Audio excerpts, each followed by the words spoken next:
ఈ రెడ్లు వెలమలు తెలంగాణలో కాదు.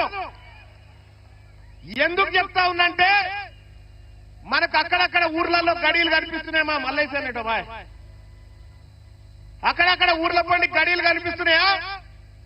ఆ గడియలు ఏంటి అవి? వాళ్ళ ఇండ్లు అనుకుంటురా? కాదు, ఒకప్పుడు తహసీల్ ఆఫీసులు అవన్నీ. ఒకప్పుడు తహసీల్ ఆఫీసులు. ఆ తహసీల్ ఆఫీసులో అప్పుడున్నటువంటి నిజాం ఏం చేసిందంటే ఇక్కడ వాళ్ళకు చదువు రాదు, ఉర్దూ రాదు, ఇంగ్లీష్ రాదని చెప్పి కొంతమందిని ఇతర రాష్ట్రాల నుంచి పిలిపించుకుంటే వీళ్ళు వచ్చారు. వీళ్ళు వచ్చి అలా దొరబడి పన్నులు వసూలు చేసుకుంటా మొత్తం భూమి సంపద అంతా వాళ్ళ పేరు మీద రాసుకున్నారు. వీళ్ళు మనోళ్ళు కాదు. ఈ వరంగల్ ఆర్ట్స్ కాలేజ్ వేదికలో జరుగుతున్నటువంటి ఈ సభ రెడ్లకు వెలమలకు మనం విడాకులు తీసుకుంటా ఉన్నాం. వాళ్ళతోటి వాళ్లకు మనకు విడాకులు ఇవి.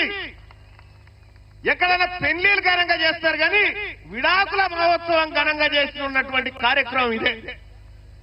విడాకులైనా కాదా? విడాకులైనా కాదా?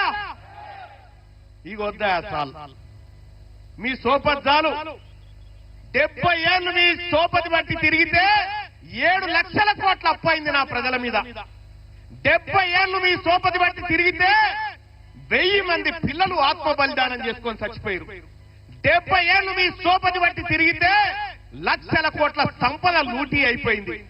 70 ఏళ్ల పాటు మీ సోపతి బట్టి తిరిగితే మీ కాంట్రాక్టర్ల బొక్కసాలు నిండినాయి తప్ప మా బీసీల డొక్కలు నింపలేకపోయినారు. ఇక మీతోటి మాకేందయా? వద్దు. రెడ్లకు మనకు విడాకులేనా? చెప్పరేవా లీడర్లు? విడాకులేనా? విడాకులేనా? ఇగొద్దు మీ సోపతి. మీ సోపతొద్దు. ఈ ఆర్ట్స్ కాలేజ్ వేదిక నుంచి చెప్తా ఉన్నా, మా బీసీలకు మీ ఓట్లు వద్దు. మీకు దమ్ముంటే మా ఓట్లు వద్దని చెప్పురి. మీరు నిజంగా మనగాళ్ళైతే మాకు బీసీల ఓట్లు వద్దని చెప్పురి. ఇవాళ టీచర్ ఎమ్మెల్సీ జరుగుతా ఉన్నాయి కదా. పిఆర్టీ అని ఒక సంఘం, ప్రోగ్రెసివ్ అని చెప్తారు వాళ్ళు, కానీ ప్రోగ్రెసివ్ రెడ్డి టీచర్స్ యూనియన్ అది. అన్ని జిల్లాలకు అధ్యక్షులు వాళ్ళే.